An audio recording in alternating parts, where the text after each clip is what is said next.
Ladies and gentlemen, brokenness is the birthplace of purpose. It is in the moments when a man is shattered, stripped of pride, humbled by pain, and brought to his knees that his true purpose begins to take shape. Most people run from brokenness. They think it is a sign of failure, a curse, or a punishment. But in reality, it is often God's greatest tool. It is in the fire that gold is refined. It is through the storm that the seed takes root, and it is in the breaking that the man becomes who he was meant to be. When life falls apart, when dreams crumble and plans fail, something deeper begins to awaken.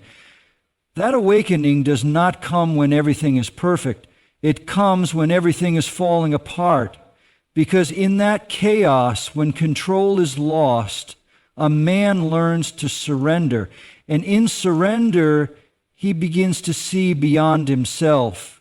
He starts to understand that life is not just about achievement, power, or recognition. It is about purpose, a deeper, divine calling that often cannot be found on the mountaintop, but only in the valley. Every great man in history, every name we remember, not just for what they did, but for who they became, walked through brokenness. Moses was broken in the desert. David was broken in the cave. Joseph was broken in the pit. Paul was broken in prison. Even Jesus himself was broken on the cross. And from that breaking came the power, the mission, the transformation that touched the world. The man who has never been broken is often still full of himself, still full of pride, of illusion, of thinking he can do it all alone. But the man who has been broken knows that strength is not in avoiding pain, but in walking through it with faith. He understands that brokenness does not weaken the spirit, it awakens it. When God breaks a man, he breaks the parts that were never meant to last, the ego, the arrogance, the false identity, the illusion of control. He breaks the comfort zones, the dependencies, the shallow foundations, and in their place, he begins to build something stronger, something rooted, something eternal. But that building does not happen overnight. It begins in the ruins, in the silence, in the long nights of wrestling, doubting, praying, and waiting. It happens when the man has nothing left to lean on but God. When he says, "I can't," and finally means it, that's when God steps in and says, "Good, now I can." Purpose is not found in comfort. It's not found in applause. It's found in the wilderness, in the crushing, in the pruning. That is where a man discovers who he really is. That is where the mask comes off, where the noise fades, and where the still, small voice of God becomes clear. That voice doesn't shout, it whispers. But in the breaking, a man finally hears it. He hears that he was made for more, that his pain is not wasted, that his journey, no matter how painful, is part of a divine design. God never breaks a man to leave him broken. He breaks him to rebuild him, to repurpose him, to realign him. And often it is in the breaking that the man realizes his greatest strength was never his talent, his connections, or his confidence. His greatest strength is his dependence on a higher power, dependence on grace, dependence on something deeper than self.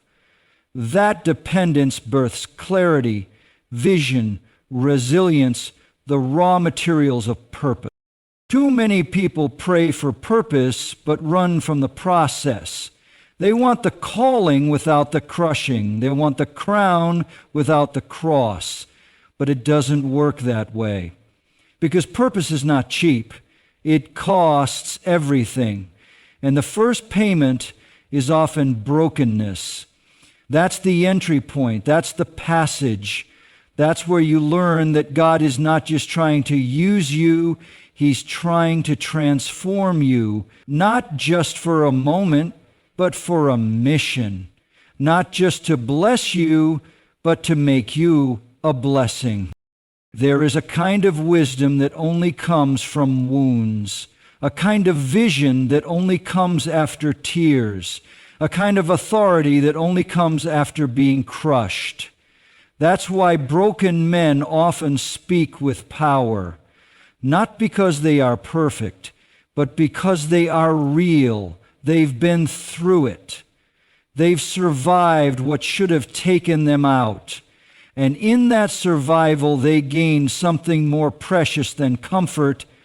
They gained clarity, the clarity that life is not random, that pain has purpose, that even in the darkest moments, God is still working, still shaping, still breaking and building at the same time.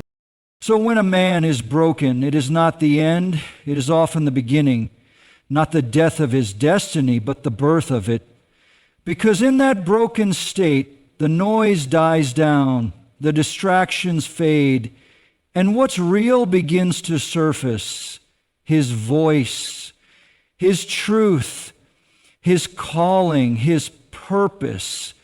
And though he may limp from that breaking, like Jacob after wrestling with God, he walks with a new name, a new identity, a new strength, one that doesn't come from avoiding the storm, but from surviving it, with a purpose that's now carved into his soul. God breaks not to destroy, but to prepare. This truth is often misunderstood because the process of breaking feels like loss, failure, or punishment. But God does not operate on human logic. His ways are higher, and His methods are designed not for harm, but for healing. When He breaks a man, He is not throwing him away. He is stripping away what no longer serves the man's calling. The breaking is not about tearing down for the sake of damage. It is about tearing down to rebuild something greater, something eternal. Preparation is often hidden inside pain. The man who is being prepared by God is not always aware of it. In the moment, all he sees is disappointment, hardship, confusion, doors closing, people walking away, plans falling apart. But behind all of it, God is at work. He is setting the stage, refining the character, reshaping the heart, because God is not only concerned with what a man does, He is deeply concerned with who a man becomes. And in order to become who he's meant to be, there are things that must be broken off. Pride, fear, ego, selfish ambition. These things cannot be carried into the future God has planned. So He breaks the man, not to ruin him, but to ready him. Preparation through breaking is not glamorous. It is often done in private, no applause, no recognition, just long nights, silent prayers, and seasons that feel like isolation. But it is in those hidden moments that the foundation is laid. A foundation not built on talent or charm, but on surrender and obedience. God does not prepare men by giving them comfort. He prepares them by giving them challenges, because challenge shapes character, and character is what sustains purpose. Without preparation, the weight of the calling would crush the man. So God in His mercy begins to prepare through pressure, through trials, through the very things that seem like setbacks, but are actually the man who has been broken and prepared by God walks differently. He carries a humility that cannot be faked, a quiet strength that comes from being tested, a deeper trust in God because he's seen what happens when everything else fails. That trust isn't built in success, it's built in survival. When a man has been through the breaking, he learns to stop fighting for control and starts learning how to follow. And it is in that following that true preparation is completed. Because before a man can lead others, he must learn how to be led. Before he can carry influence, he must first carry the weight of surrender. God's preparation is not limited to spiritual lessons. It affects every part of life. Sometimes the breaking happens in relationships to teach love without attachment. Sometimes it happens in careers to teach purpose beyond position. Sometimes it happens in health to teach dependence beyond strength. Each breaking is unique, but the goal is always the same: transformation. God is not interested in surface success. He is interested in depth, in integrity, in authenticity. And to reach those things, the man must be prepared through fire. The fire does not come to burn the man up. It comes to burn away what does not belong: the false identities, the hidden idols, the quiet compromises. These things cannot go into the future. So God, in love, allows the fire, and though it hurts, it heals. Though it burns, it blesses. Because in the fire, the man is purified, not perfect, but purified, ready to be used, ready to serve, ready to walk in what he was always meant for, but couldn't handle before the breaking. This kind of preparation is not quick, it is not convenient, but it is effective. It goes deep. It rewrites how a man sees himself, how he sees others, and how he sees God. After the breaking, he no longer depends on the world's approval. He no longer measures himself by success or applause. He learns to be content with obscurity if that's where God places him. Because he understands that preparation is sacred, even if it is unseen. And in that sacred space, he is equipped not just with skills, but with wisdom. Not just with knowledge, but with discernment. These are the marks of a man who has been broken, not to be discarded, but to be deployed. God is not looking for polished men. He is looking for prepared men.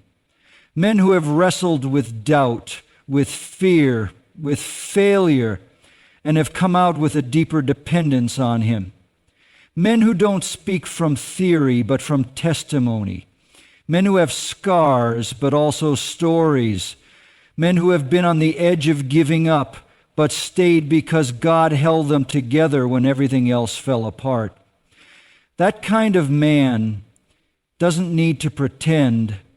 He doesn't need to perform. Because he knows who he is.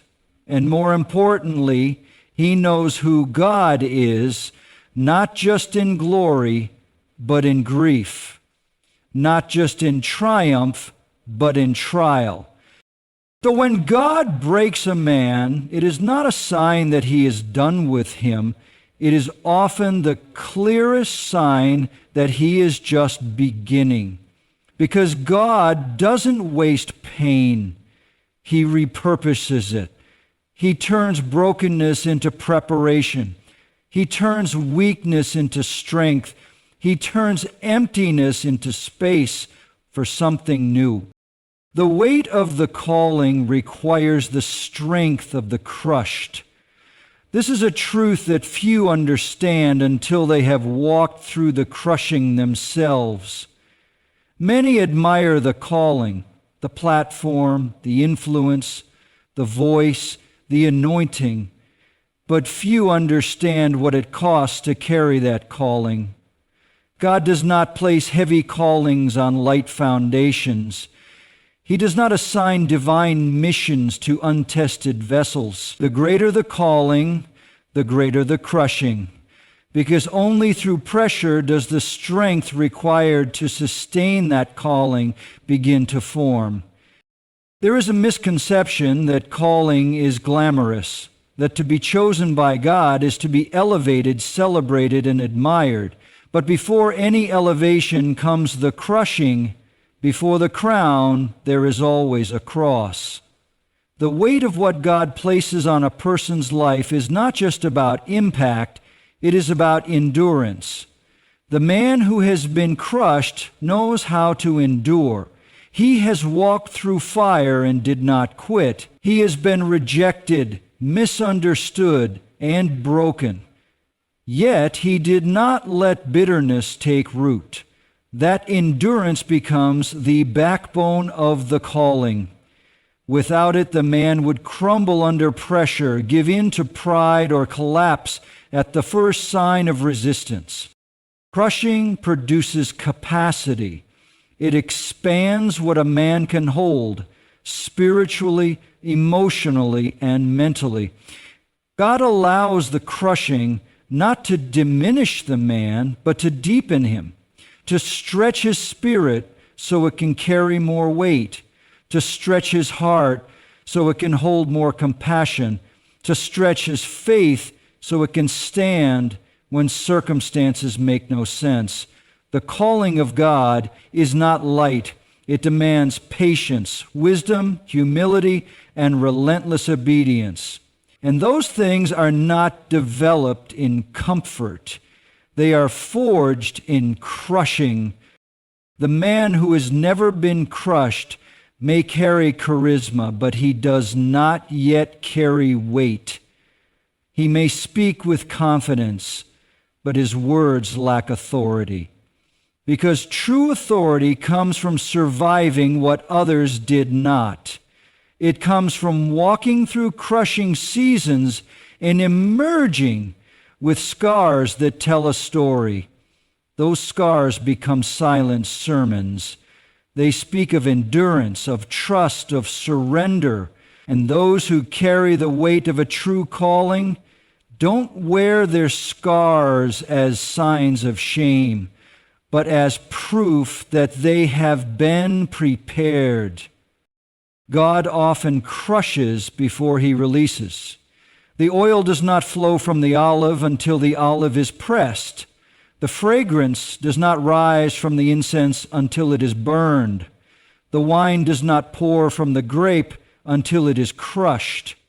And the anointing that rests on a man's life will not emerge until he has been through that crushing process.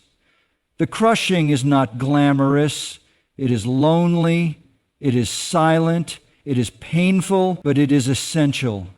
Because through it, God produces something in the man that cannot be imitated or manufactured. Inner strength. The kind that does not break when the spotlight fades or when the storm hits. The kind that remains rooted in truth when lies surround him. The crushing teaches the man how to carry burdens that do not belong to him. Because part of the calling is intercession, carrying others, praying for others, weeping for others. The man who has been crushed can feel what others feel. He has been acquainted with sorrow, so he knows how to walk with the broken. He does not judge their pain because he has sat in it. He does not rush their healing because he knows what it means to wait. That empathy is not weakness, it is strength. The strength of the crushed becomes the sanctuary for the weary. His life becomes a refuge, not because he has answers, but because he has endurance. The strength developed in the crushing is not loud, it is not boastful, it is quiet, it is steady.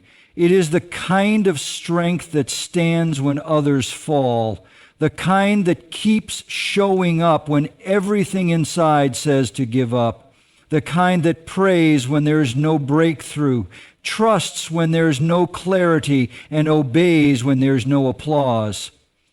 That strength does not come from books. It comes from battles. It comes from the hidden places where only God and the man know the weight being carried. And that secrecy is part of the crushing, because God will often hide the man while he breaks him.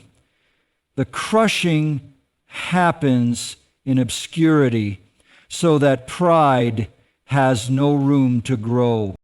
People see the calling, but they don't see the cost. They hear the message, but they don't see the midnight tears. They celebrate the results, but they don't understand the resistance it took to get there. But God sees it all, and he knows that the man who will carry his weight must be willing to be crushed by his hand. Not because God is cruel, but because he is careful. He knows what the future holds. He knows the battles ahead. So he strengthens his vassals now in private, through pressure, through pruning, through pain, so that when the calling comes in full, the man will not be overwhelmed by it. The crushing doesn't just build strength, it removes weakness. It confronts every hidden fear, every fragile motive, every dependency that could become a snare. It forces the man to find his strength, not in himself, but in God alone. That dependency becomes his anchor. That strength becomes his testimony. And that crushing becomes the secret chamber where the calling is not only confirmed, but consecrated. Every breaking is a making in disguise. What looks like the end is often the beginning. What feels like defeat is often the foundation of destiny. The moments that shatter us are the same moments that shape us. God does not allow breaking without purpose. Behind every painful chapter, there is a process of becoming. A deeper strength is being formed. A deeper truth is being revealed. A deeper version of the man is emerging, one that could not exist without the breaking. The making is hidden in the mess. When life falls apart, when identity is stripped, when security vanishes, it may seem like everything is being lost. But in God's hands, nothing is wasted. The breaking is not random. It is precise. It reaches the parts of us that comfort cannot touch. It reaches into our assumptions, our attachments, our illusions, and it tears them apart, not to hurt us, but to heal us. Not to shame us, but to reshape us. Because the man who is made through breaking is not the same as the man who is never tested. He carries something different. He walks differently. He speaks differently. His presence is not built on personality, it is built on pressure. When God begins to break a man, he is digging deep. He is removing layers that life, culture, and even religion may have placed there. Layers of pride, layers of performance, layers of fear and false strength. All of it must go. Because what God is making is not superficial. He is not making a showman. He is making a servant. He is not building a brand. He is building a life that reflects his glory. And to do that, he breaks. The breaking is the demolition before the construction. It is the cutting before the healing. It is the silence before the sound. The making often looks like isolation. Friends drift away, plans fall through, doors close. The man is left in a space where nothing makes sense, and yet everything is being redefined. That isolation is not abandonment, it is incubation. It is the space where God works in secret, where character is formed without applause, where faith is tested without reward, where obedience is required without understanding. In that place, the man is not being punished, he is being prepared. The making cannot happen in the crowd. It requires the cave, the quiet, the uncertainty, because it is there that the inner man is confronted and changed. Every great transformation in Scripture was preceded by a breaking. Abraham had to leave everything familiar. Jacob had to wrestle until he limped. Joseph had to be betrayed and forgotten. Moses had to lose his confidence in the desert. David had to be hunted before he could be crowned, and each of them, in their own way, was being made through pain, through patience, through surrender. They did not understand it fully in the moment, but the breaking was doing something permanent. It was giving them a foundation that success could not provide. It was giving them depth, and depth is what sustains calling. The man who has been broken begins to see life through different eyes. He no longer craves attention, he craves alignment. He no longer seeks validation, he seeks truth. He no longer chases position, he pursues purpose. Because the making has taught him what really matters. It has stripped away the surface and shown him what lasts. And what lasts is not applause or possessions. What lasts is character, conviction, and calling. These things do not come cheap. They come through the breaking, and once they're there, they cannot be taken away easily. Because they are not based on circumstance, they are rooted in a deeper identity. That identity is not found in what the man does, but in who he becomes through the process. The breaking reveals what was hidden, not just weakness, but also strength. Not just failure, but also faith. The man who survives breaking begins to realize that what tried to destroy him actually defined him. That what was meant for evil, God used for good. Not in theory, but in experience. He has walked through the fire and found that he was not alone. He has lost what he thought he needed and discovered what he truly had. And that discovery is what makes the man unshakable. The making is often invisible to others. People see the brokenness, the struggle, the silence. They don't see the shaping happening underneath. They don't see the roots going deeper, the muscles growing stronger, the resolve becoming firmer. But God sees.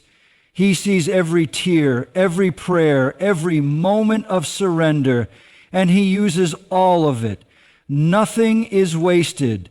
Every setback is a setup. Every disappointment is a development. Every failure is forming something new. The breaking is not the end. It is the tunnel that leads to transformation. Sometimes the man being made doesn't even recognize himself anymore. And that is the point. Because the old self could not carry the weight of the new purpose. The old mindset could not handle the new mission. The old habits could not survive in the new season.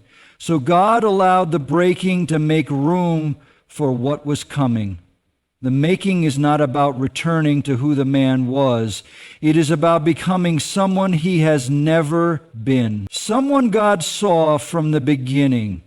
Someone forged in fire, refined in silence, and released in strength.